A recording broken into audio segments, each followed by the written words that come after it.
What crime am I being suspected of committing? I can't talk over you. No. Yes, you're being detained. I'm being detained. This is an illegal detainment. You told me to eat it, right?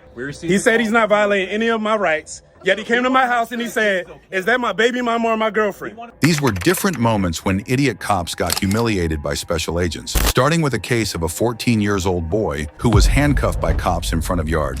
You're in possession of a stolen motor vehicle. What? Diggs, you want to go and verify that for me? Yeah. In 2021, a seemingly routine day in Facave Arena, North Carolina, escalated into a harrowing experience for 14-year-old Malcolm Ziegler when police officers arrived at his home, accusing him of possessing a stolen motor vehicle. Malcolm repeatedly insisted he had purchased the bike legally and offered to retrieve the bill of sale from inside his house. Despite this, Malcolm was subjected to a humiliating search, including an invasive physical inspection, all while maintaining his innocence. Okay, what's your name? Malcolm? Yes. What's your last name? Malcolm Ziegler? Yeah. Okay, you got your ID on you? No, I do not. Okay.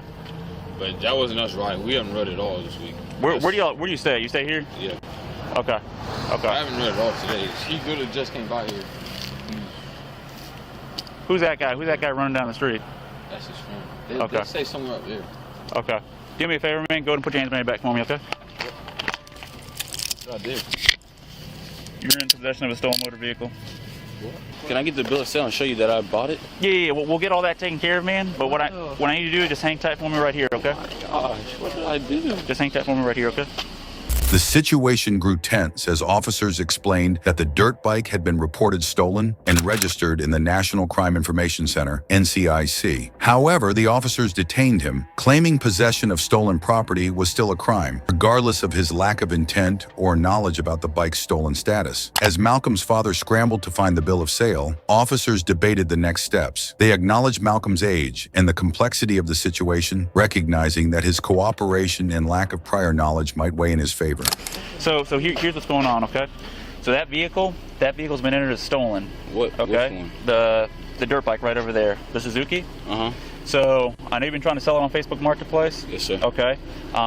It's been reported stolen. It's been entered as stolen. So right now you are in possession of a stolen motor vehicle. Well, can I show you the bill of sale from where I bought it? Absolutely. You can definitely show me that. Right. I mean, I did not steal it. I can show you. Where's the bill of sale at? I think it's in my house somewhere. Right now, what we've got is we just got a stolen motor vehicle. We're not saying that you stole the vehicle. Okay, I'm not saying that at all, okay? Yes, sir. But it still is a crime to be in possession of a stolen motor vehicle. So he's talking with your dad right now. I can tell you. I can show you if you can go on. You can go on my phone. I can show you exactly what I bought it from. Okay. Do you have the bill of sale by any chance, sir? I don't know where it is. It's either in my room or in the garage. You gotta tell me where it is, Malcolm. I saw y'all sign it, but what did you do? Hey, is he detained or is he? He's detained right now because he's 14. He's 14. Yes. Okay. So I already explained to him he's detained right now. I told him that. So why is he detained? Because that's a stolen motor vehicle. Okay. Obviously he's a juvenile, right? Yeah. You're not charging him with larceny of a... Nope. Okay, because obviously that didn't happen. Yep. Here. So worst you have is what? Possession of a stolen motor vehicle. Which is, you gonna think you get secure custody and all that? Probably not. Or a petition? Alright. You're 14, me personally, you ain't going nowhere. You're here with what, Dad? Mm-hmm. Ain't no sense of having him sit in the car with handcuffs on. Okay. You ain't, if he was 18 and you might be taking him to jail for possession of stolen property, different. But you ain't gonna take him to jail, right? It's gonna be a petition. Mm-hmm. Eventually, the officers released Malcolm and removed his handcuffs after his father produced documentation proving the bike was legally purchased. But wait for this next case where tribal authorities detained Montana fish warden. In Montana, Fish Wildlife Paulson, a federal agent, was traveling on a public road adjacent to the reservation when he was stopped and accused of trespassing. Despite his reasoning and attempts to de-escalate, tribal officers detained him, impounded his vehicle, and transferred his belongings, asserting their authority under a tribal resolution. Tensions heightened when it was revealed that Paulson's department was investigating an elk killed by tribal citizens, leading some to suspect his detainment was retaliatory. So what we have here is, this is deeded property owned by the tribal community. This is a BLM numbered route. This isn't submarginal. This isn't reservation. This is deeded property in the state of Montana. Right. And they've got me pretty well detained here on this open public road. Okay. How's it going, guys? Oh, Sir Paulson. Hawkinson? Nice to meet you. Hawkins? Chief of Police. Okay, Travis Peck. Nice to meet you. Don't think we've ever met yet. No, not yet. So the issue here is, I'm aware of your tribal resolutions. I guess my question is jurisdictionally, okay, the authority to stop and detain me. My question for everybody here is, what can we do? Let's get him out of here. We all go home. We all sit down somewhere tomorrow. The next day, I don't care when, but let's get everybody sit down. Here's the thing with that is that that's already been done on 3 different occasions. We've met with the state on this. Okay. They said that on each time they had told the tribe that they were going to resolve this issue. The issue was going to be resolved, but it's not. On that resolution, it specifically states that working together, that they would notify us, request permission to come to cross all tribal land, all right-of-ways. That's what that resolution says. It doesn't say whether it's BLM or trust land or what. It just says all rights-of-ways. What standing and that's what this is right here. What standing does tribal law have outside of the reservation? That's right. And what standing? I know you point to the resolution, but my question is, how is that even valid here, where we stand right here? Maybe that isn't for us to answer. The situation grew more complex as tribal leaders and law enforcement debated the legality of their actions. Paulson's calm demeanor contrasted sharply with the heated confrontation. He continuously voiced concerns about civil rights violations, warning officers they might face legal repercussions for their actions. A tribal council vice president eventually intervened, acknowledging ongoing jurisdictional disputes and urging cooperation to resolve the matter. After 5 grueling hours, Paulson was released. Nobody in my agency would have ever agreed to restrict our travel down an open county road within the state of Montana. I don't know. The council did it. I wasn't on the council. I understand, but the council has no authority where we stand right here. You own private deeded property. No one's disputing that. This is the tribal's deeded property right here in the state of Montana. Falls under state jurisdiction. Hey, George, you're the vice president of the council, right? Sure am. So you're the next highest up guy here because we've had to defer to Harold here on this. So what's the validity of detaining me on a open public road in the state of Montana? What's the authority? The authority, as far as I remember, I'm new to this, is through resolution that the former council passed. Detained. What do you mean by detained? I'm not free to leave. I haven't been free to leave all morning. I've been boxed in by this gentleman, Dion, by your tribal fish and game director, Harold Main, by tribal police. I think Richard Bushy was parked down there, eyeing me for a while. I mean, I'm kind of outnumbered here. Luckily, the Blaine County Sheriff's Department, who has jurisdiction right here, is kind enough to come down here to witness what's going on here. These civil rights infractions that are happening. The incident, marred by questions of jurisdiction, civil rights, and potential retaliation, left many praising the game warden's composure under pressure. Whether justice will be served remains uncertain, but Paulson's stand highlighted the importance of accountability and the need for clearer jurisdictional boundaries. If you thought that was worse, wait for this next one. Sean Paul Reyes visited the U.S. Air Force Base in West Hampton, New York, intending to take photos of a public area. Armed with a camera and a deep understanding of his constitutional rights, Sean found himself in a standoff that would test the boundaries of public photography laws and law enforcement authority. As Sean began taking pictures near the base, a police officer approached, questioning his actions. The officer was polite but informed Sean that photography was not allowed. Sean, standing his ground, clarified that he was on public property and not violating any laws. Air Force Base, Francis S. Gabreski. Hey, so how you doing? I was talking to the other guy. I wanted to know if I could get a picture of the helicopter over there. No photographs. Is that a law? Huh? Is that a law? No photographs allowed. Is that a law though? I'm in public, right? Yeah, up there. Yeah, but I don't want to go inside. I want to see if I could take it from the outside. Nothing much. Eggs over there? I couldn't hear you, man. No.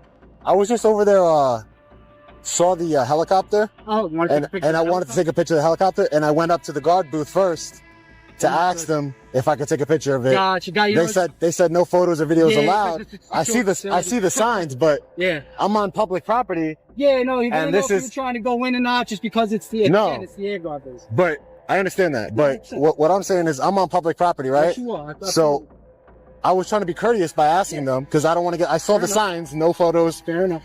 But it's not a law, right? Well, if you were to go inside past that gate, if I were to go past, yeah, I would never do that. You're on public property, right? Never do that. You are. You're on so I can grab a picture of that. The situation escalated when base officials, misunderstanding public photography laws, called the Suffolk County Sheriff's Office. The tension heightened as more deputies arrived, each adding to the confusion. He reiterated his rights, referencing the First and Fifth Amendments, and refused to provide identification, as he was not legally obligated to do so. As the encounter dragged on, Sean requested a supervisor. When the supervisor arrived, Sean detailed the incident, emphasizing that he had been illegally detained and that the deputies had violated his constitutional rights. Despite Sean's persistence, the supervisor remained dismissive, reluctant to acknowledge any wrongdoing by his subordinates. When Sean asked for a complaint form, he was met with resistance and condescension. Hey, what's up? How you doing, sir?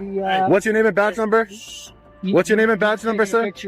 What crime am I being suspected of committing? I can't talk over you. I will answer your questions. I'm asking you a question. Am I being detained? You're still talking over me. Am I being detained? Can you stop talking? I'm asking you a question, sir. Am I being detained? So I guess that's a no. Yes, you're being detained. I'm being detained. This is an illegal detainment. I'm starting the clock.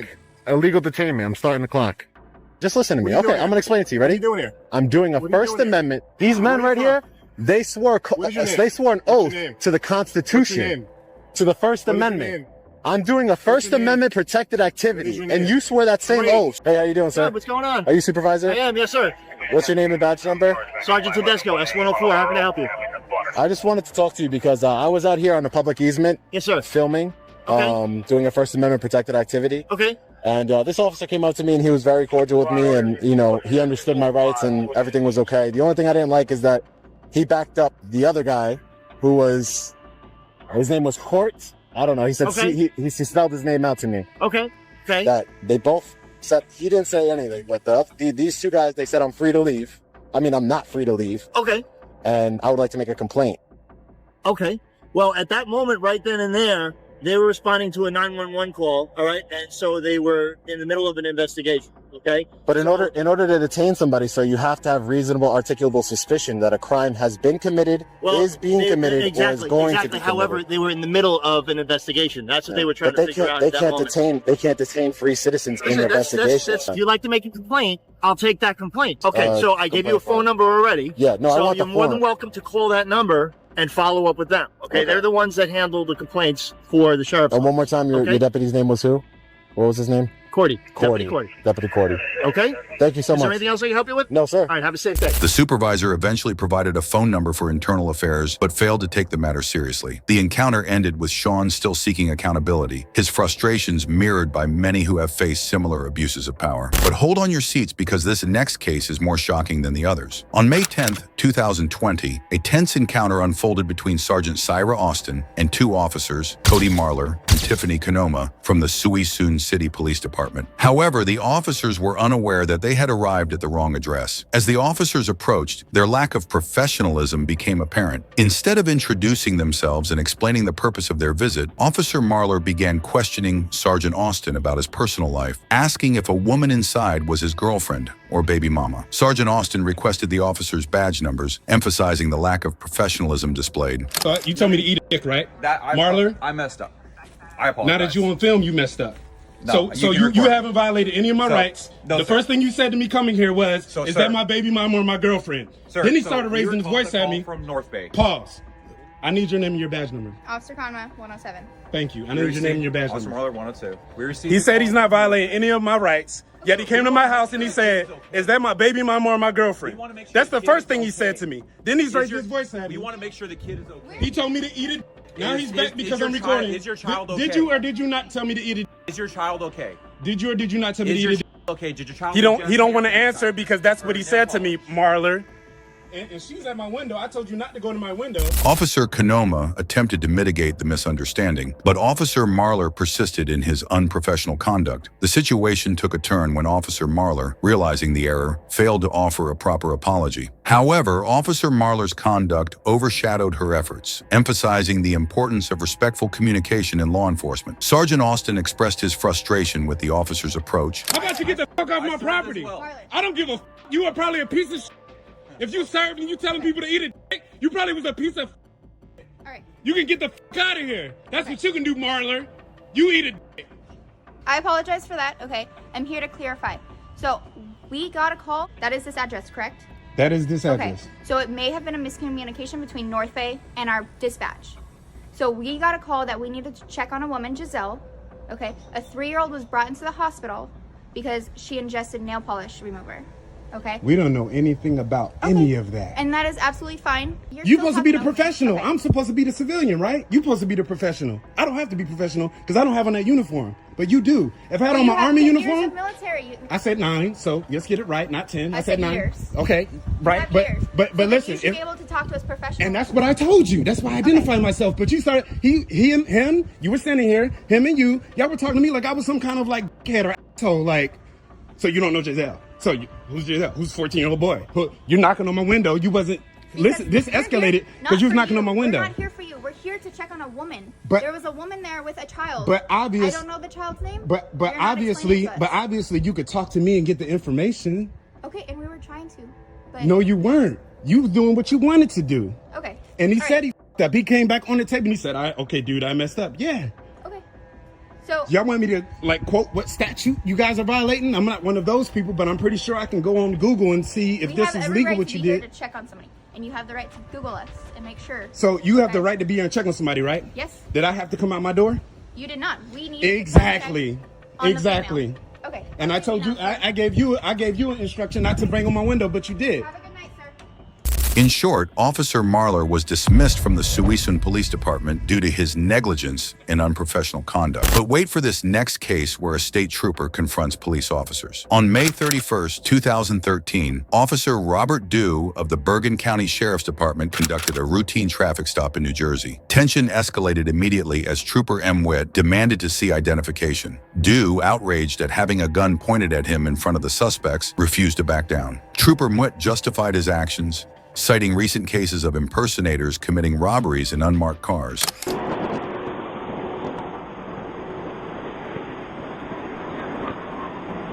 You! I want to see ID from you. From you. Right in. County Police. Right there. Don't your damn mouth. I'll do it if I want to. Listen, I want picture ID.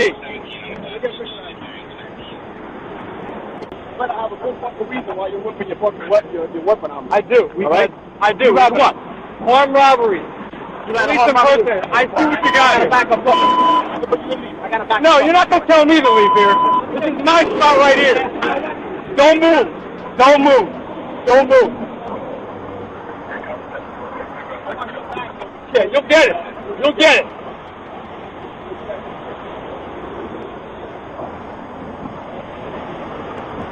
As the situation heated up, Bergen County Police Sergeant Gabriel Escobar arrived. The exchange grew increasingly volatile, with insults exchanged and no resolution in sight. Witt argued his actions were necessary to ensure public safety, while Escobar criticized his judgment and rookie status. I work here. I work why you motherfucker. Get out of my face. Get out of my Get out of here. Get out. Hey, Sergeant. Just let me get your name real quick. Escobar. Escobar. What is that? Bergen County Sheriff? Bergen County PD. Very good. Escobar. What's that badge? 244. Escobar. 244. Well, you don't know the story. I just told you the story, and you're still acting like. I just told you the story. So when your plainclothes guys do that, so we do that to them? Well, listen, when our plane guys are out here working, they let us know. They let us know when our plane guys are out here working. Just out of curiosity, when you're working on Route 4, Route 46, you let us know? I don't come out to Route 4. Because you're not from here. The superintendent of the state police supported Mwitt's actions, while the Bergen County Sheriff's Department suggested the situation could have been handled more professionally. That's all for this video. We hope you have found this video informative and interesting. What are your thoughts about these cases? Let us know in the comments section. Make sure to subscribe to our channel and hit that bell icon for more interesting videos like this. Thank you for watching our video.